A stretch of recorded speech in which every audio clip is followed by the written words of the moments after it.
Assalamualaikum warahmatullahi wabarakatuh. Selamat siang. Om Swastiastu, Namo Buddhaya, salam kebajikan.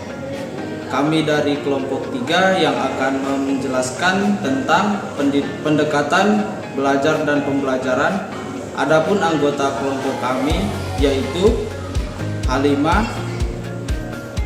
Waude Alicia Putri, Gede Ananda Siwa Kurniawarman, Dea Ananda, Eza Aprilia, Waude Anissa.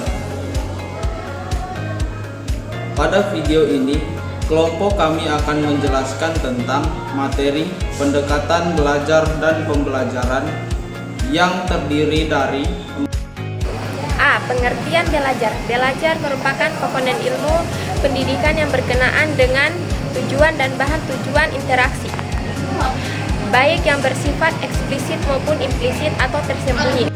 Menurut Morgan pada tahun 1978, belajar adalah setiap perubahan yang relatif menetap dalam tingkah laku yang terjadi sebagai suatu hasil dari latihan atau pengalaman.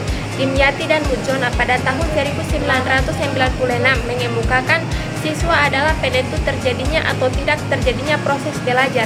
Jadi belajar merupakan tindakan dan perilaku siswa yang kompleks.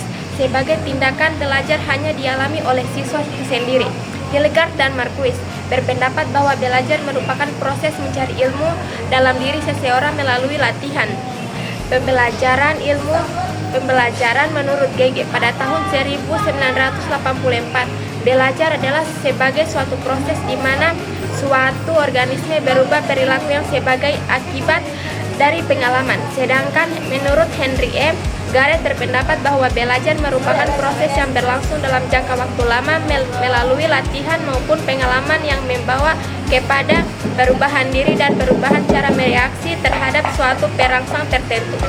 Belajar menurut pandangan B.F. Skinner pada tahun 1958 adalah suatu proses adaptasi atau penyesuaian tingkah laku yang berlangsung secara progresif. Jadi belajar ialah suatu perubahan dalam kemungkinan atau peluang terjadinya respon. Belajar menurut pandangan Robert M. Getke pada tahun 1970 adalah kegiatan yang kompleks dan hasil belajar berupa kapabilitas. Gardner pula mengemukakan bahwa belajar terdiri dari 3 komponen penting. 1. Kondisi eksternal yaitu stimulus dari lingkungan dalam acara belajar. 2. Kondisi internal yang menggambarkan keadaan internal dan proses kognitif siswa. 3. Hasil belajar yang menggambarkan informasi verbal, keterampilan intelek, keterampilan motorik, sikap, dan siasat kognitif. Menurut Gege, belajar mempunyai 3 tahap yaitu 1. Persiapan untuk belajar dengan melakukan tindakan mengarahkan perhatian, pengharapan, dan mendapatkan kembali informasi. 2. Memperoleh dan untuk pembuatan atau performansi digunakan untuk persepsi, selektif, sandi semantik, pengembangan kembali dan respon, dan penguatan. 3. Ahli belajar yaitu pengisyaratan untuk membangkitkan dan memperlakukan secara umum. B. Pengertian pembelajaran. Pembelajaran adalah proses interaksi peserta didik dengan pendidik dan sumber belajar pada suatu lingkungan belajar.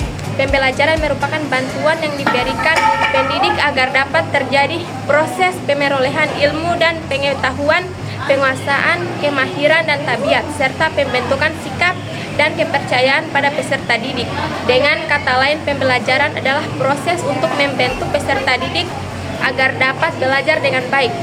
Pembelajaran adalah suatu sistem yang bertujuan untuk membantu proses siswa belajar yang berisi serangkaian peristiwa yang dirancang dan disusun sedemikian rupa untuk mempengaruhi dan mendukung terjadinya proses belajar siswa yang bersifat internal. Getke dan Brings pada tahun 1979. Pembelajaran adalah proses interaksi peserta didik dan pendidik dan sumber belajar pada suatu lingkungan belajar. Undang-Undang Nomor 20 Tahun 2003 Bab 1 Pasal Ayat 20. Pembelajaran adalah suatu kombinasi yang tersusun meliputi unsur-unsur manusiawi, material, fasilitas, perlengkapan, dan prosedur yang mempengaruhi pencapaian tujuan pembelajaran. Pengertian pendekatan, yang dimana dalam konsep pendekatan pembelajaran yang artinya suatu cara atau metode yang digunakan untuk mencapai tujuan pembelajaran tersebut. Pendekatan ini dapat berupa filosofi teori atau strategi yang digunakan untuk mengembangkan proses pembelajaran yang efektif. Selanjutnya, pengertian pendekatan pembelajaran, yaitu suatu cara atau suatu pendekatan atau metode yang digunakan untuk mencapai tujuan pembelajaran, mengembangkan proses pembelajaran yang efektif, serta mengembangkan kemampuan siswa. Fungsi pendekatan dalam pembelajaran. Yang pertama, sebagai pedoman umum dalam menyusun langkah-langkah metode pembelajaran yang akan digunakan. Yang kedua, memberikan garis-garis rujukan untuk perancangan pembelajaran. Yang ketiga, menilai hasil-hasil pembelajaran yang telah dicapai. Yang keempat, mendiagnosis masalah-masalah belajar yang timbul. Yang kelima, menilai hasil penelitian dan pengembangan yang telah dilaksanakan. Pendekatan konsep. Pendekatan konsep adalah suatu pendekatan pengajaran secara langsung, menyajikan konsep tanpa memberi kesempatan kepada siswa untuk menghayati bagaimana konsep itu diperoleh. Villiers 1970 menyarankan bahwa pemahaman terhadap konsep-konsep dapat dibedakan dalam 7 dimensi, yaitu 1. Atribut, 2. Struktur, 3. Keabstrakan, 4. Keinklusifan, 5. Generalisasi atau keumuman, 6. Ketepatan, dan 7. Kekuatan.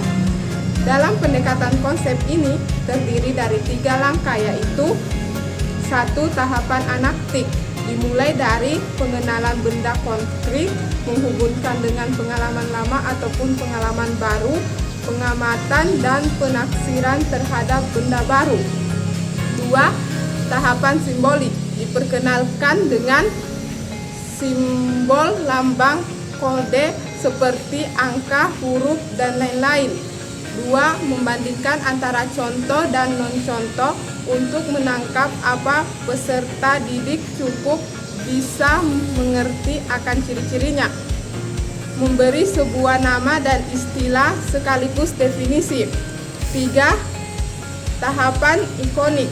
Pada tahapan ini peserta didik akan dihadapkan dengan penguasaan konsep secara abstrak seperti menyebut istilah, nama, definisi. Apakah peserta didik sudah mampu mengungkapkannya? Contoh pendekatan konsep. Berikut adalah contoh pendekatan konsep dalam kegiatan belajar mengajar, yaitu contoh pembelajaran matematika. 1. Konsep. Menggunakan konsep bilangan untuk memahami operasi penjumlahan dan pengurangan. 2. Aktivitas. Guru memperkenalkan konsep bilangan dengan menggunakan contoh dan ilustrasi.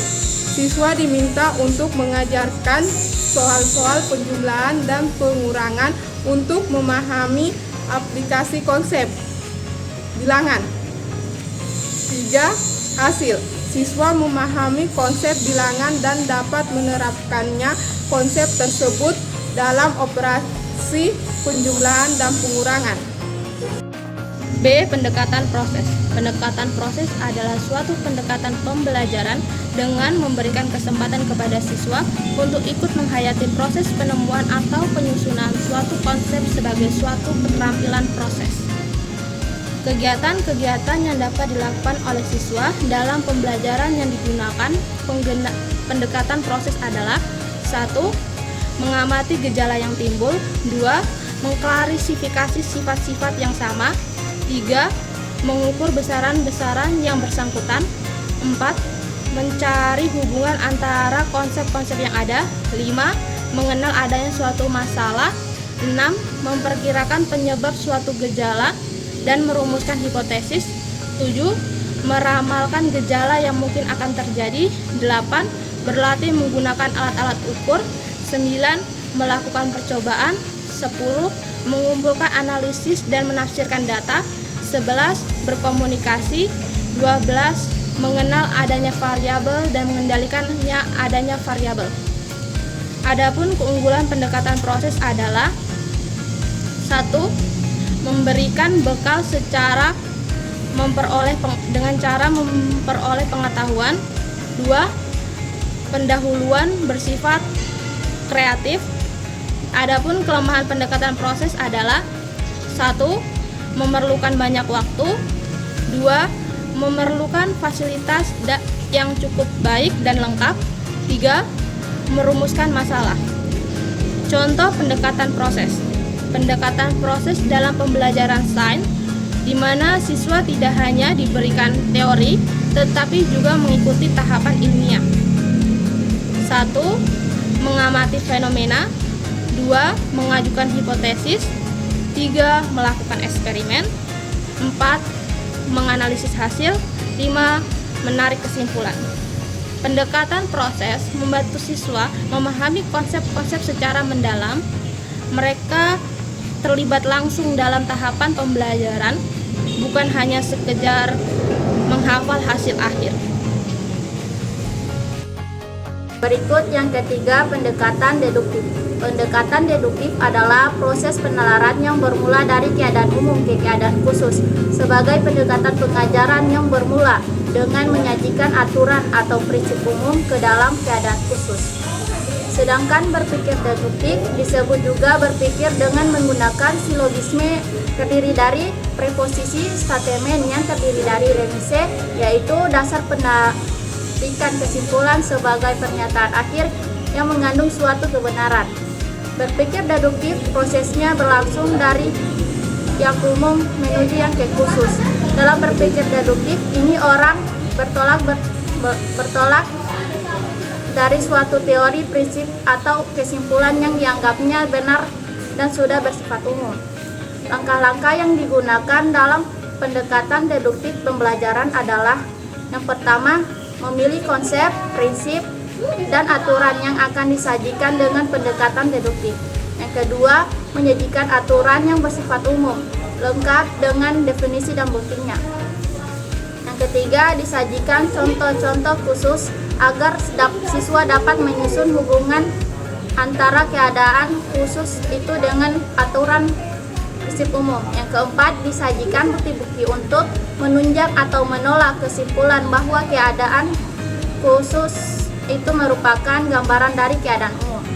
Contoh pendekatan deduktif dalam pembelajaran seperti dalam pembelajaran matematika. Pertama-tama guru mengajarkan rumus luas segitiga, yaitu luas sama dengan 1/2 kali alas kali tinggi. Selanjutnya, siswa diberikan contoh perhitungan yang sudah dikerjakan. Setelah itu, siswa menyelesaikan soal latihan menggunakan rumus yang telah diberikan. D. Pendekatan induktif.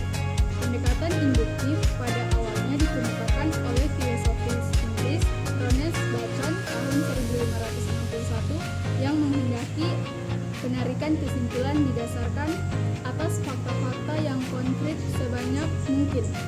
Sistem ini dipandang sebagai sistem berpikir yang paling baik pada abad pertengahan, yaitu cara induktif yang disebut juga sebagai dogmatik, artinya bersifat mempercayai begitu saja tanpa diteliti secara rasional. Berpikir induktif ialah suatu proses dalam berpikir yang berlangsung dari khusus menuju ke yang umum. Langkah-langkah yang dapat digunakan dalam pendekatan induktif. Yang pertama, memilih konsep, prinsip, aturan yang akan disajikan. Yang kedua, menyajikan contoh-contoh khusus konsep, prinsip, atau aturan. Yang ketiga, disajikan bukti-bukti. Yang keempat, disusun pernyataan mengenai sifat umum yang telah terbukti.